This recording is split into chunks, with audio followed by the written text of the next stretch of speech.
Rajnandgaon block सहित पूरे प्रदेश में पंचायत सचिव 40 दिन से धरने पे बैठे हैं। आज 40वें दिन से धरने में बैठे पंचायत सचिव ने भूख हड़ताल चालू की है। पंचायत सचिव का कहना है कि भूख हड़ताल करके अपनी मांगों को मनवाने के लिए भूपेश सरकार को मजबूर करेंगे। भूख हड़ताल की रणनीति के तहत रोज 6 पंचायत सचिव भूख हड़ताल में बैठेंगे।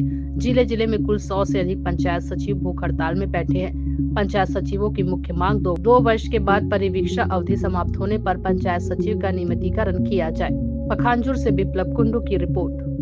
जिंदाबाद जिंदाबाद हमारी मांगे पूरी करो, हमारी मांगे पूरी करो।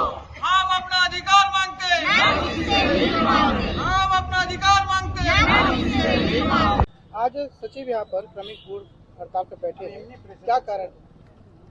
ये हम ही लोग का मेन कारण है। 2 वर्ष परीक्षा अवधि 50 शासकीकरण करना है, इसलिए पूर्व प्रांत से आह्वान किया गया है। भूख हड़ताल पर हम लोग आज स्टार्टिंग है। तो कितने दिन तक ये भूख हड़ताल? ये भूख हड़ताल 1 हफ्ता का है।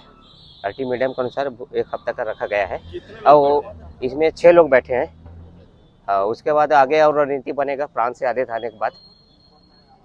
आज आप लोग यहाँ क्रमिक भूख हड़ताल पर बैठे हैं, क्या कारण? हम लोग का मुख्य कारण है 2 वर्ष परीक्षा अवधि 50 शासकीकरण। तो कितने दिन से आप लोग का आंदोलन रहते हैं?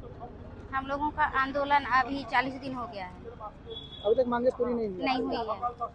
तो आगे अगर मांग पूरी नहीं होती तो आपकी क्या रणनीति रहेगी? आगे अगर मांग पूरी नहीं होती तो क्या करेंगे आपके पास? आगे आंदोलन जारी रहेगा।